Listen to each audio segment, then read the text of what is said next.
सन्यासी की जड़ी बूटी। बहुत समय पहले की बात है। एक वृद्ध सन्यासी हिमालय की पहाड़ियों में कहीं रहता था। वह बड़ा ज्ञानी था और उसकी बुद्धिमत्ता की ख्याति दूर दूर तक फैली थी।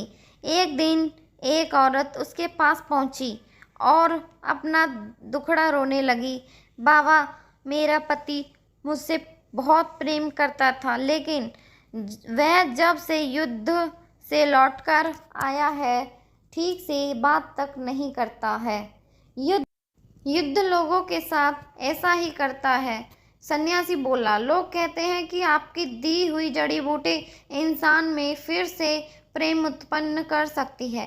कृपया आप मुझे वो जड़ी बूटी दे दें। महिला ने विनती की और सन्यासी बाबा ने कुछ सोचा और फिर बोला, देवी, मैं तुम्हें वह जड़ी बूटी जरूर देता हूँ, लेकिन उसे बनाने के लिए एक ऐसी चीज़ चाहिए जो मेरे पास नहीं है।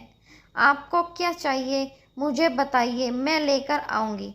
महिला बोली, मुझे बाघ की मूंछ का एक बाल चाहिए। सन्यासी बोला।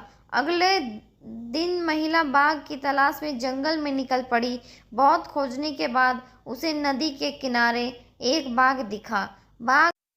बाघ उसे देखते ही दहाड़ा। महिला सहम गई और तेजी से वापस चली गई। अगले कुछ दिनों तक यही हुआ। महिला हिम्मत करके उस बाघ के पास पहुंचती और डर कर वापस चली जाती।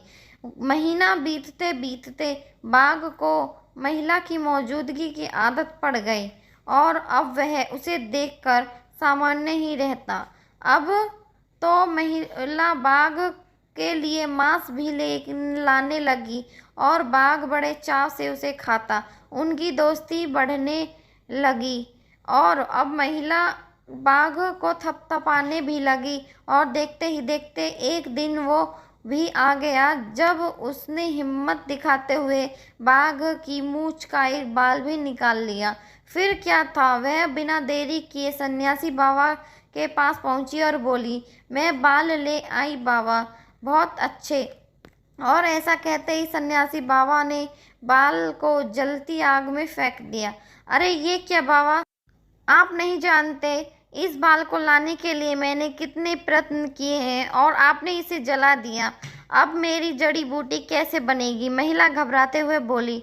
अब तुम्हें किसी जड़ी बूटी की जरूरत नहीं है, सन्यासी बोला। जरा सोचो, तुमने बाघ को किस तरह अपने वश में किया। जब एक हिंसक पशु को धैर्य और प्रेम से जीता जा सकता है, तो क्या एक इंसान को नहीं? जाओ, जिस तरह तुमने बाघ को अपना मित्र बना लिया, उसी तरह अपने पति के अंदर प्रेम भाव जागृत करो। महिला सन्यासी बाबा की बात समझ गई। अब उसे उसकी जड़ी बूटी मिल चुकी थी। उम्मीद आपको मेरी यह कहानी अच्छी लगी होगी।